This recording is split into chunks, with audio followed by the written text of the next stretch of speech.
나도 따라가오.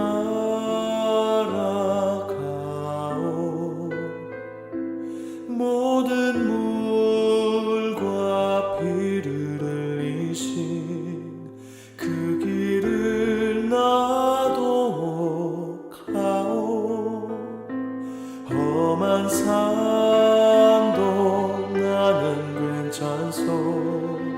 바다 끝이라도 나는 괜찮소. 죽어가는 저들을 위해 나를 버리길 바라오. 아버지 나를 보내주오. 나는 달려가겠소.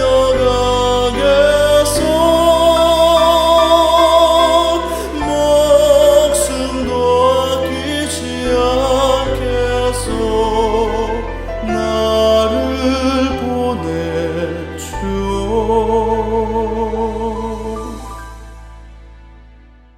안녕하세요.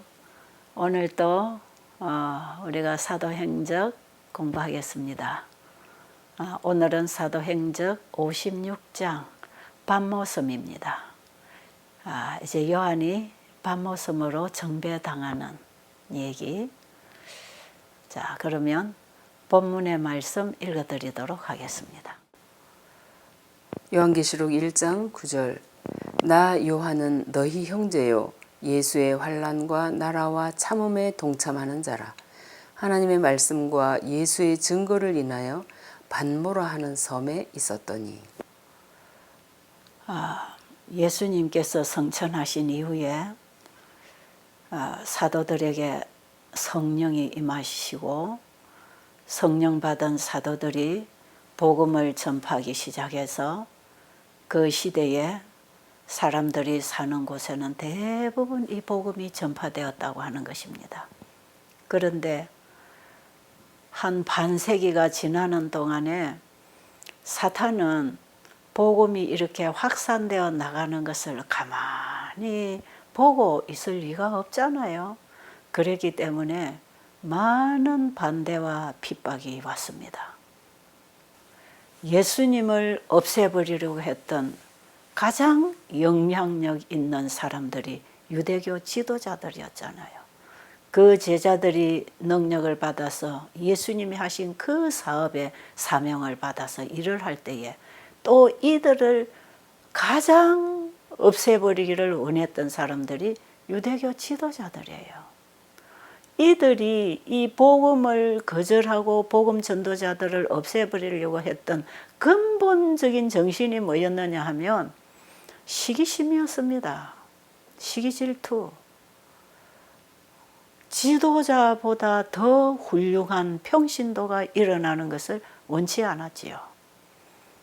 하나님이 보실 때에 사용된 지도자는 예수님 아닙니까?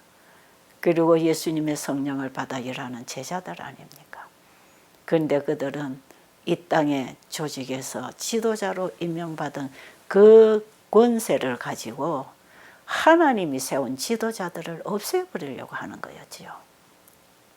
그래서 이들은 복음 전도자들을 뒤따라 다니면서 그를 죽이려고 했잖아요. 우리가 사도행적을 처음부터 끝까지 지금 공부를 해보면 바울을 죽이려고 바울이 가는 곳마다 유대교 지도자들이 따라다녔어요. 그러니까 바울이 전하는 복음도 유대인들 때문에 방해를 받는 거야. 예수님을 영접하지 아니한 유대인들은요, 세상 사람보다 훨씬 악했습니다.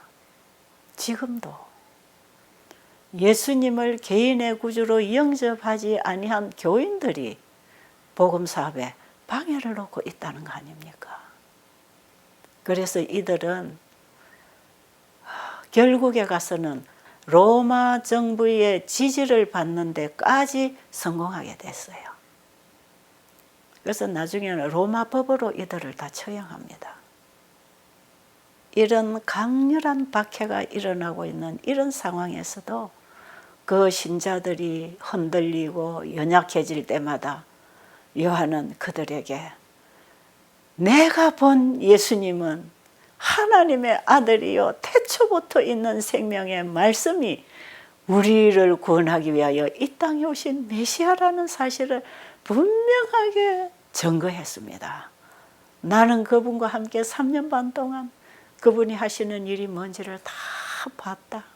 내가 보고 듣고 만지고 배우고, 그리고 그분이 십자가에서 처참하게 돌아가셨지만 성경의 기록대로 그분은 다시 살아나셔서 하늘로 성천하셨다. 자기가 보고 듣고 배우고 경험한 그 사실을 가지고 그 후세대에 예수님을 직접 보지 못했던 그 다음 세대 사람들에게도 요한은 오랫동안 살아있으면서 그들에게 격려하고 정인으로서 그들을 일으켜주기를 원했어요. 그런데 이런 요한을 가만히 둘 리가 없잖아요. 그 예수님을 전하는 사람들의 입을 다 없애버려야 됐던 것이 사탄이 하고자 하는 일이었거든요. 그래서 결국은 요한이 어디에 들어갑니까? 끓는 기름 가마에 들어갑니다. 그러나 바벨론에 끌려간 다니엘의 세 친구들이 풀무불에 들어갔지만 그곳에도 주님이 함께 하셔서 머리털 하나도 상하지 않고 보호받았던 것처럼 끓는 기름가마에 집어넣은 요한이 기름가마에서 주님의 보호를 받고 있었습니다. 거기서 요한이 했던 말 읽어드릴게요. 사도행적 570쪽 있는 말씀입니다. 나의 주님은 사탄과 그의 악한 사자들이 당신을 욕하고 고문하려고 고안해 낼 수 있었던 모든 것을 인내로 감수하셨다. 주님께서는 세상을 구원하시려고 당신의 생명을 주셨다. 나는 그리스도를 위하여 고통을 당하는 영광을 누린다. 나는 연약하고 죄 많은 한 인간이다. 그리스도께서는 거룩하시고 무죄하시고 순결하셨다. 그분은 죄를 짓지 않으시고 그분의 입에서 간사를 찾을 수 없었다고 선언하였다. 이 말은 큰 영향을 미쳤다. 그리하여 요한을 기름가마에 던져 넣었던 바로 그 사람이 그를 거기서 건져내었다. 예수님의 충실한 정인으로서의 사도 요한은 기름가마에 들어가서도 주님을 증거했습니다. 그랬기 때문에 그 증거가 요한을 기름가마에 집어넣은 사람들에게 큰 영향을 끼쳤기 때문에 그들이 다시 요한을 끄집어내서 밤모섬으로 귀향을 보내는 것입니다. 그래서 요한이 밤모섬에 가서 요한계시록을 받고 있는 거지요. 지금 우리가 보는 성경책 요한계시록을 요한이 밤모섬의 정배 중에 계시를 받은 것이거든요. 하나님께서는 환난 가운데서도 자기 백성을 건져내어 하나님의 뜻을 이루시는 분입니다. 사탄은 요한으로 하여금 더 이상 일을 못하도록 입을 막아버리려고 했지만 하나님은 거기서 꺼내어서 가장 소중한 하늘의 기별을 담아주는 그릇으로 사용하셨던 것이에요. 요한이 정배당한 이 밤모섬은요, 로마 정부가 죄수들의 유배지로 정한 곳이에요. 그러니까 요한도 그곳으로 보낸 거지요. 그런데 많은 죄수들의 정배지였지만 요한에게는 그곳이야말로 가장 안전한 곳이었어요. 그는 하늘과만 교통할 수 있는 곳, 하나님의 창조물을 바라보면서 하나님의 창조 능력을 경험할 수 있는 곳. 하나님께서는 요한을 가장 안전한 곳으로 그의 생명을 보존하기 위해서, 그에게 큰 계시를 주시기 위해서 요한을 밤모라고 하는 섬으로 인도하신 것입니다. 그동안에 요한이 참 힘들게 분주하게 일했잖아요. 이제 사람들 만날 필요도 없어요. 어떤 인간을 만날 길은 다 막혔습니다. 그랬기 때문에 요한은 오직 하나님과 예수 그리스도와 천사들, 하늘의 존재자들과만 교제하고 교통할 수 있는 조용한 시간을 갖게 된 것이지요. 여기서 하나님께서는 이 세상 역사의 마지막 장면에 일어날 모든 사건들을 다 요한에게 계시로 주었습니다. 특별히 7 교회에 보내는 편지 다 여기서 받은 것 아닙니까? 그리고 요한 계시록에는요, 성경 전체가 다 만나지고 연결되어서 종합적으로 하나님의 기별이 세천사의 기별로 외쳐지고 사탄은 영영한 불의 심판을 받고 멸망당해서 이 세상이 새로운 세상으로 우주의 수도로 재창조될 것에 대한 모든 계시를 요한에게 다 주었습니다.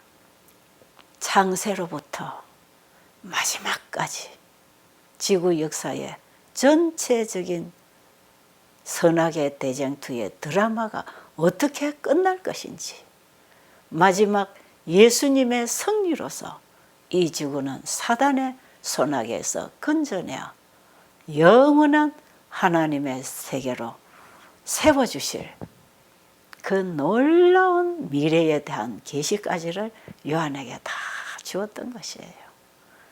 그래서 요한계시록은요, 성경 전체가 만나져서 정리되고 요약되고, 복음은 세제천사기별로 외쳐져서 복음사업이 맞춰질 것이고, 사단의 권세는 영원한 불에 태워져서 영영이 끝날 것입니다. 이 큰 복음, 영원한 복음이 요한계시록에서 마무리되는 이 큰 구원의 복음을 요한은 밤모섬에서 계시로 다 받았던 것이에요.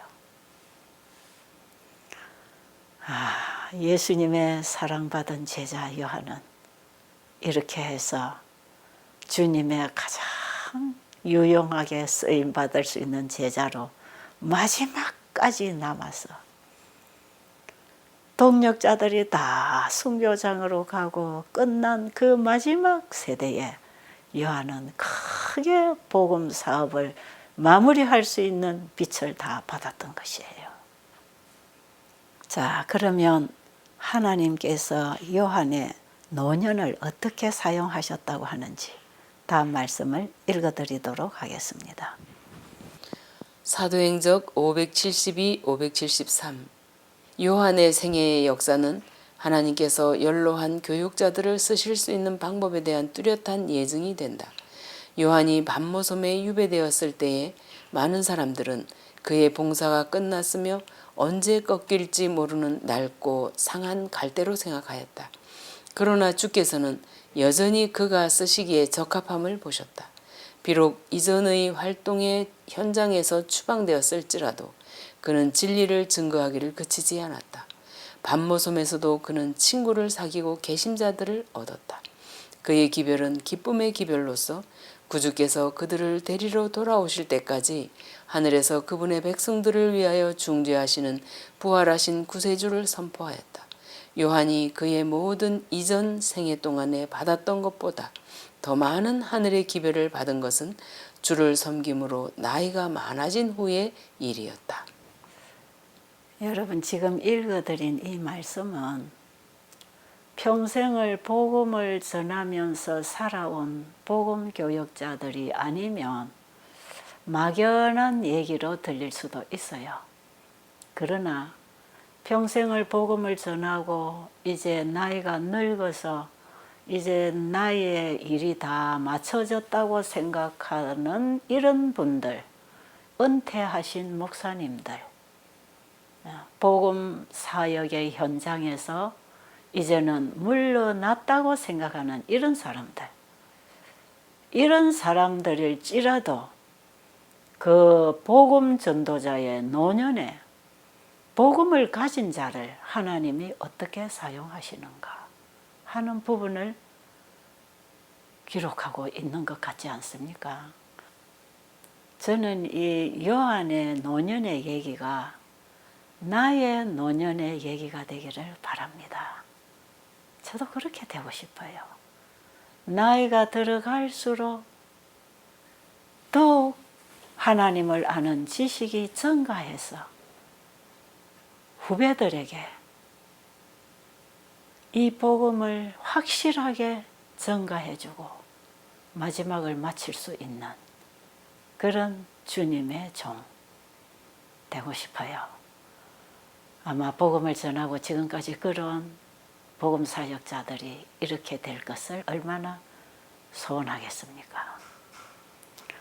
저는 이 말씀을 공부하면서 모든 것이 다 좋지만 이제 제가 눈도 어두워지고 제가 일하던 베델이라는 현장에서 물러나고 이제는 아무 일도 할 수 없다고 생각될 때 지금도 하나님께서는 나에게 일터를 주셔서 일하게 하시는 이 축복을 누리면서 저는 이런 말씀들이 생생하게 살아있는 복음 사역자들의 미래가 된다고 하는 것을 알게 됐어요.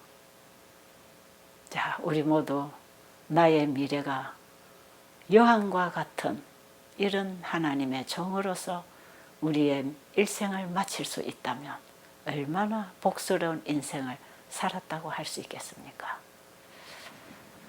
그리고 다음 말씀에 보니까 이렇게 평생을 주님의 일을 해온 종들에 대해서 어떻게 대해야 되는지 다음 말씀에 잘 기록이 되어 있습니다.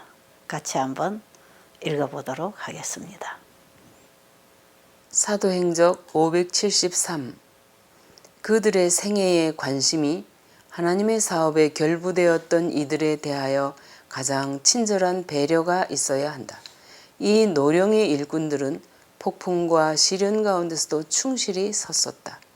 그들이 허약할는지 모르나 여전히 하나님의 사업에서 그들의 자리에 설 수 있는 재능을 소유하고 있다. 연로하여 비록 젊은 사람들이 할 수 있고 해야 할 무거운 책임들은 질 수 없을지라도 그들이 줄 수 있는 조언은 최고의 가치가 있다. 그들이 실수들을 했을지도 모른다. 그러나 그들의 실패에서 그들은 오류들과 위험들을 피해야 할 것을 배웠다. 그러므로 현명한 조언을 하기에 적합하지 않은가? 그들은 시험과 시련을 견디었고 비록 그들의 활력을 다소 잃어버렸지만 주께서는 그들에게 특별한 은혜와 지혜를 주신다. 이렇게 일생을 복음을 전하는 일에 종사하면서 살아온 사람들이라 할지라도 그들이 실수할 수 있었다는 것입니다. 읽은 말씀에 보면 그들이 실수를 했을지도 모른다. 그러나 그들의 실패에서 그들은 오류들과 위험들을 피해야 할 것을 배웠다 그랬지요. 그랬기 때문에 그들은 후세대들이 이 길을 걸어올 때에 훌륭한 조언을 해줄 수 있는 사람들이 되었다는 것이지요. 그러니까 젊은 세대, 후세대 사람들은 앞서간 믿음의 선배들에게서 듣고 배울 것이 있다는 것입니다. 오늘 공부하는 장 576페이지 보니까요. 그들은 세상에서 좁은 길을 가면서 그 고통의 풀무에서 순결해진다고 기록되어 있잖아요. 그게 확실하게 그대로 되는 것입니다. 다음 말씀도 읽어드려야 되겠네요. 사도행적 576, 577. 그리스도를 믿는 사람들이 이 세상에서 증오와 박해를 받는 것은 그리스도의 학교에서 교훈과 훈련을 받는 것이다. 세상에서 그들은 좁은 길을 보고 고통의 풀무에서 순결하여진다. 그들은 쓰라린 투쟁을 통하여 그리스도를 따르고 그 길을 실천하고 쓰라린 실망을 통하여 죄의 악함과 비애를 배워 죄를 증오한다. 그리스도의 고난에 동참하게 된 그들은 흑암 저편의 영광을 바라보고 생각건대 현재의 고난은 장차 우리에게 나타날 영광과 좋게 비교할 수 없도다고 말할 수 있다. 오늘 우리가 공부한 이 내용에서 많이 읽어드린 것은 제가 말로서 설명을 하는 것보다 여러분이 책에 기록된 그 자체를 나의 것으로 배울 필요가 있기 때문입니다. 여러분들은 다시 이 말씀을 펴서 꼼꼼히 읽으면서 하나님께서는 나의 현재와 미래를 어떻게 준비하고 계시는지 이 말씀에서 요한의 경험을 통해서 배우게 되기를 간절히 바랍니다. 자, 오늘 공부는 여기서 마치도록 하겠습니다.